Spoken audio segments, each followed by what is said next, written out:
puntahan natin ito mga kababayan, itong si Kiko Barsaga. Nag-post na parang ginagawa niya, pinagbibintangan na naman si Pangulo na may kasalanan daw kung bakit bumaha dyan sa may Cebu. Ano masasabi mo?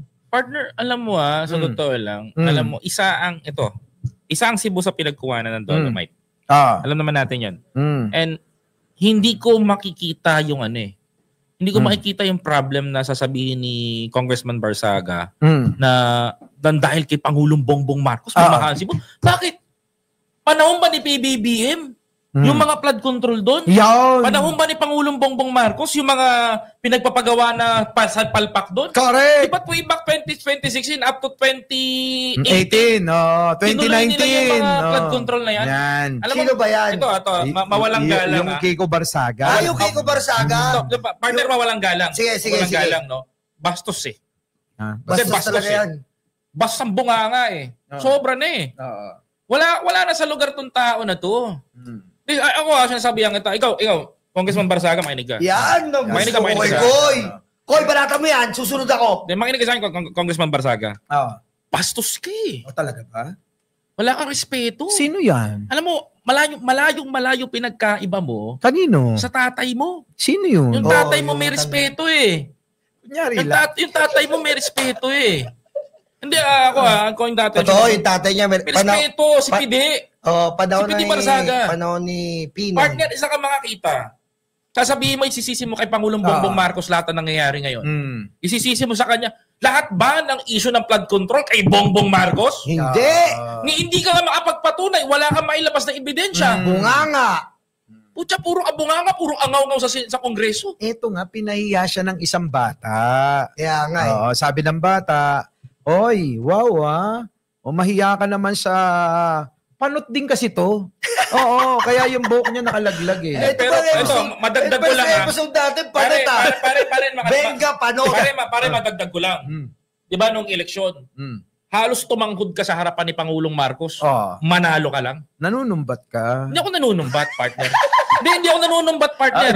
Pero kung lumuhod siya sa harapan ng unity noon, kung dumikit siya sa panahon na yon, akala mo aso na asunod.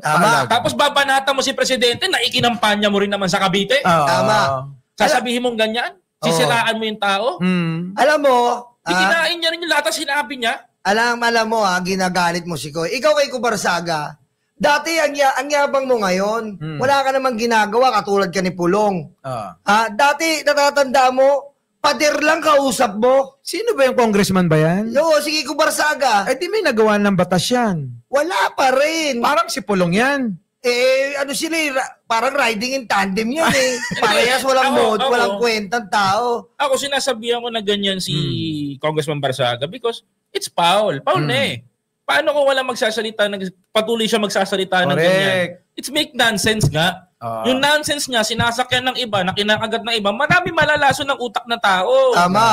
So, ibig sabihin, kahit pagsamahin mo si Baste, si Pulong, at saka etong Panort din na to, kumpara mo naman kay Sandro, napakarami ng batas kahit na first time maging congressman. Ano bang gusto nila? Pababayin nila si Pangulong Bongbong Marcos? Pero bakit ganun? Matagal na kayo dyan. Wala pa rin kayong nagagawang batas. Alam mo ba kinuha na course niyan?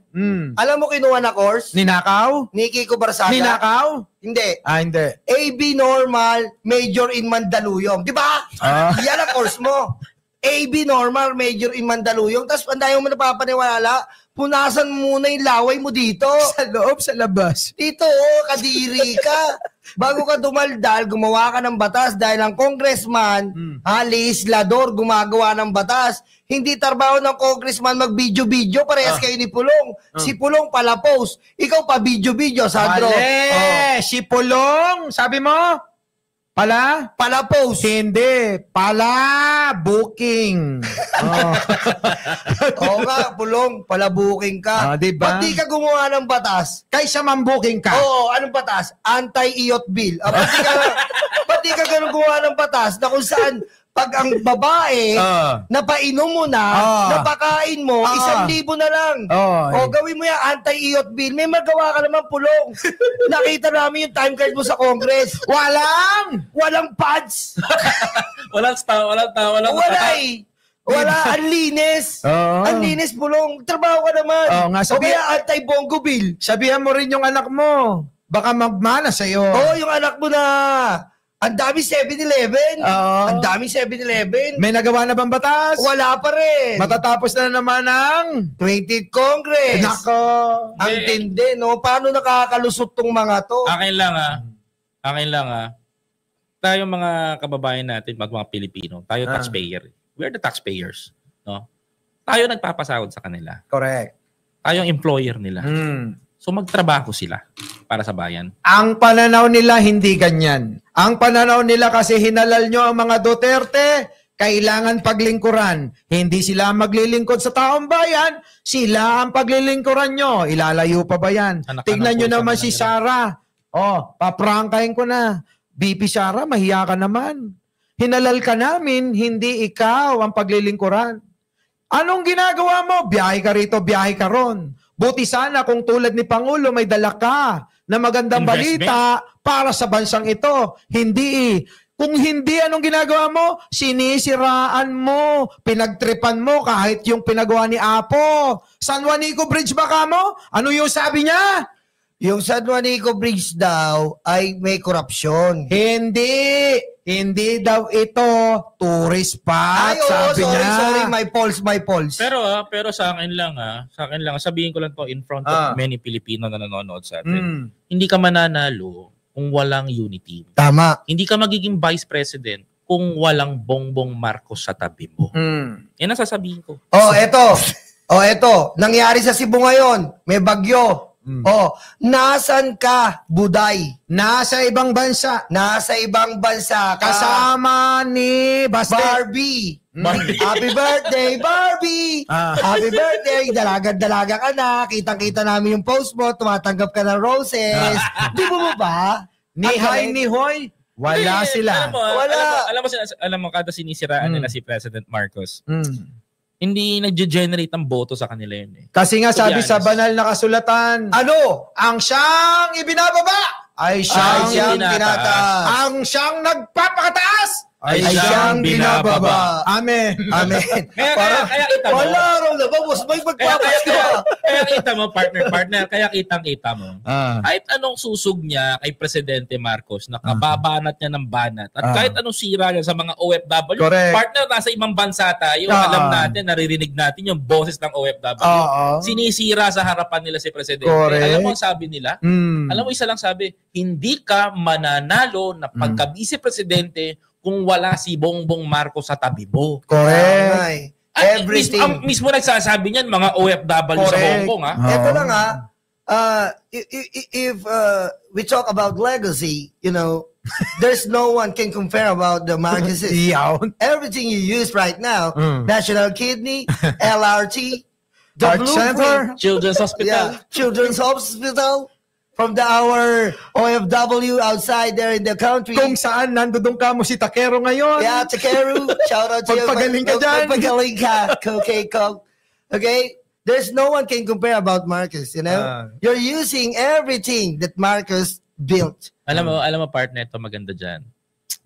Nung panahon ng tatay nila. Okay. Kung hindi nagtulungan yung unang ginang, the First Lady Imelda Marcos and the late President Ferdinand Edralyn Marcos, alam mo hindi natin mapapatayo yung mga pinakikinabangan ngayon na napakaraming Pilipino.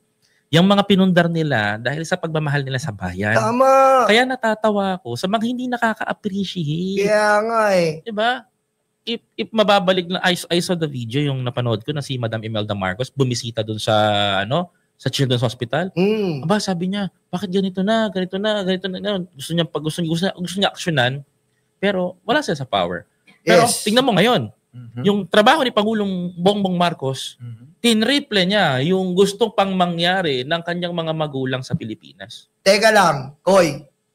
Kasi lagi natin naririnig to eh. Gusto ko once for all, tapusin na natin to sa mga kabilang grupo. Wala daw legasiya ang Pangulong Bongbong Marcos. Ako sasabihin ko. Ba't mo sasabihin legacy? Patay na ba si BBM? Hindi. Wala daw nagawa. Nagawa na lang, Koy. Sorry. Kasi wala daw nagawa. If we say legacy. In English na naman ako. If we say legacy, yung namatay na eh. Diba? Hindi. I mean, wala daw nagawa.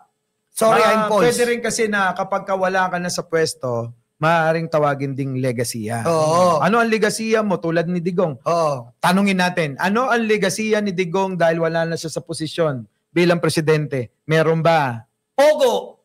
Meron ba? Ano, sogo? Hindi, ito lang, pre. Meron naman. Gusto ko lang tapusin to. Ano ba daw nagawa ni BBM? Ba't inaaway nyo si Duterte? Wala daw nakapakulong na magnanakaw ang ating Pangulong Bongbong Marcos. Pumunta kayo ng ICC.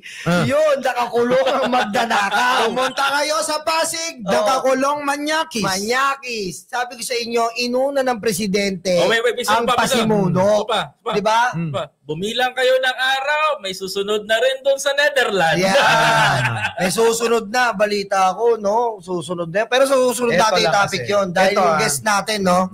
Ito kasi yung guest natin. Siya makakasagot niyan. Pero ito kasi ang hindi napapansin ng marami nating kababayan. Ang Pangulong Bongbong nagtatrabaho ng tahimik lang. Hindi mayabang, hindi pala salita, at hindi laging nasa mikropono tulad nung matanda. Kaya nga. Kung mapapansin nyo, bakit yung mahirap na gawin, inuna? Alin ba yun? Ipakulong yung mga pinuno nila. Sino ang pinuno? Si Digong, si Kibuloy, at meron pang kasunod. Ito, may sasabihin ako. Pare, hinahanapan nyo ng project si PBBM. Ito yan. Sabi nila tinutuloy lang daw ni PBBM yung mga projects ni Duterte. Wow! Tatanungin ko kayo. Si Duterte umutang ng 7.2 trillion pesos. Yes. At ang sabi ni Digong sa mga sa mga sinasabi niya doon sa mga kanyang paglabas sa TV, press conference, pucha, yung kanyang kinikwento, sa kwento, sa media, tapos na. Kahit poste pa lang yung nakatirik. Yun na nga. Ito ang problema. Ang taong bayan na brainwash. Correct. Na ito narinig nila, ito nalaman nila, at pinaniwalaan nila yung mga salita na yon. But here is the question. What's the question? Tapos na ba yan lahat? Yan nga ang problema. Ito. Alam mo, partner, Boss Mike, kung walang PBBM, tandaan nyo to. Ako pagmamalaki ko to. That's why I'm very proud to my president. And I'm very proud to President Bongbong. Huwag mo naman maariin lang. Kami rin naman. Kami rin. Ang damot mo naman, kuya. I'm very proud to the President Bongbong Marcos. Oo, sige, sabihin ko na. Pwede ba pag sumipsip ka, kasama kami? Kasama kami, para kami rin. Partner rin ako sumisip ng presidente. Ikaw Kasi lang I really admire the president. Sa paraan niyang ganito, alam mo kung bakit? Kung wala pang Bongbong Marcos, hindi matutuloy, mauulit yung pagbubutas ng tunnel boring ng JICA doon sa ginagawang subway. Naputol yan, boss. Nung panahon na hindi na akala natin tapos sa kwento ni Duterte, pero naputol yung trabaho. Siyempre, kwento nila yan, mabuti sila dyan, ganun lang yan. Pero pag nagkwento sila patungkol kay Pangulo, masama si Pangulo dyan. Pero sabi ko nga, ang Pangulo nagtatrabaho, hindi namamalayan, marami nang natatapos yan. Alin, yung dam dyan sa May Isabela, 14 na buwan, tapos na yan. Irrigations.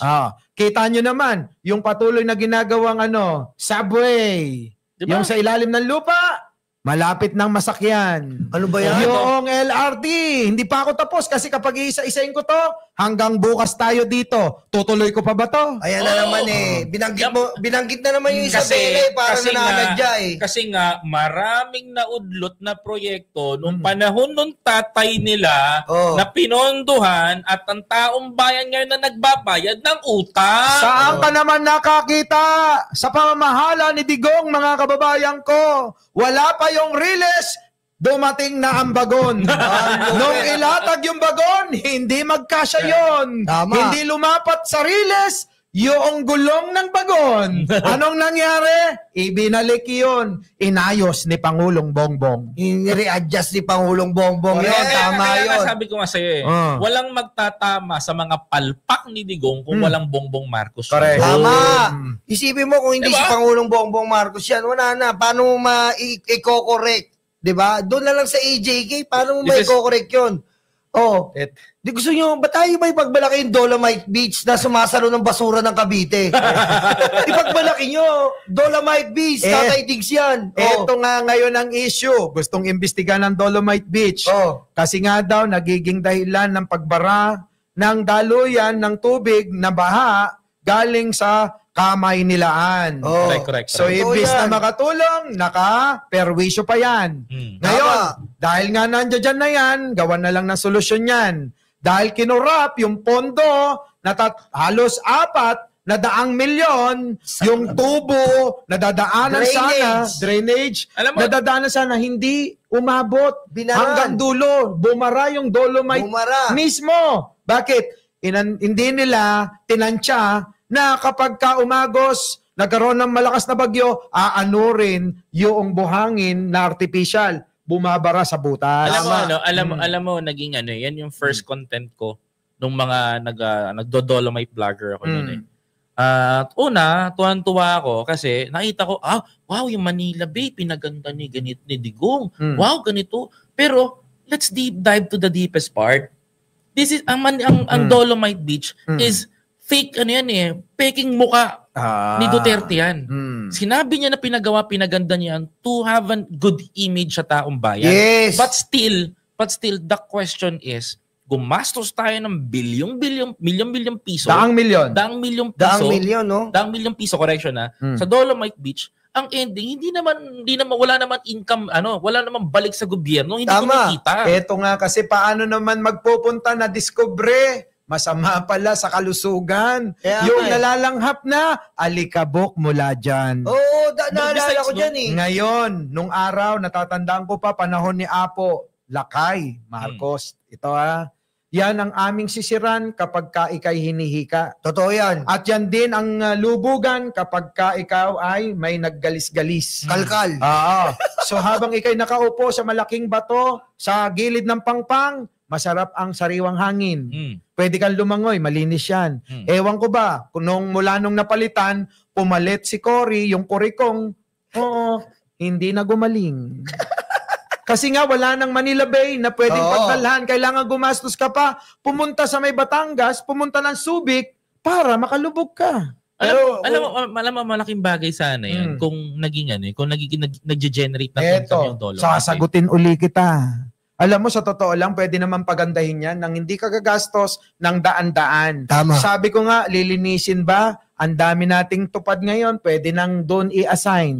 Linisin nila kasi naalala ko nung araw kasi Marcos baby ako ni Apo Lakay. Ang mga Metro Aid noon, napakarami sa EDSA sa lansangan.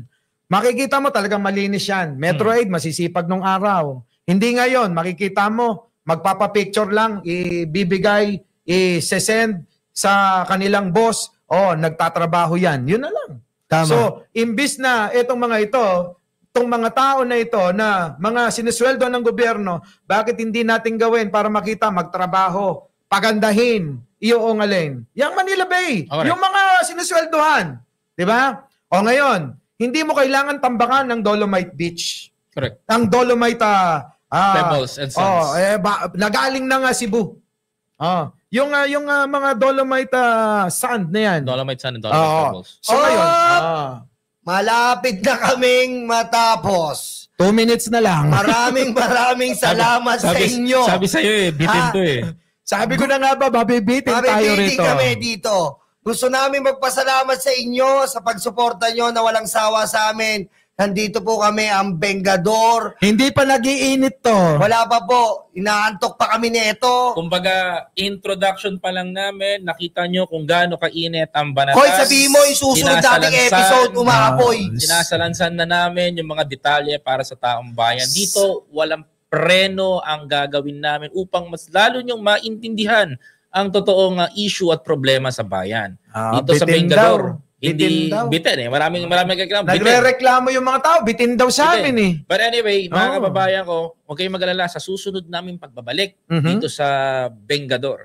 Abangan nyo ang aming mga kasama na isang importanteng tao sa panahon niyo. Sa totoo lang yung aming production, nag-aalala kasi hindi kami handa. Sabi namin, kami impromptu pag nagbigay ng opinyon at pananaw. Hindi katulad ni Sarah, nagbabasa na, naghahang pa. Ituk-tuk. Anyway, mga kapatid, please don't forget to follow, like, comment, share, and subscribe to our YouTube channels and Facebook page. Abangan nyo po ang Facebook page ng Bengador. Mga kababayan ko, nalalabas na po.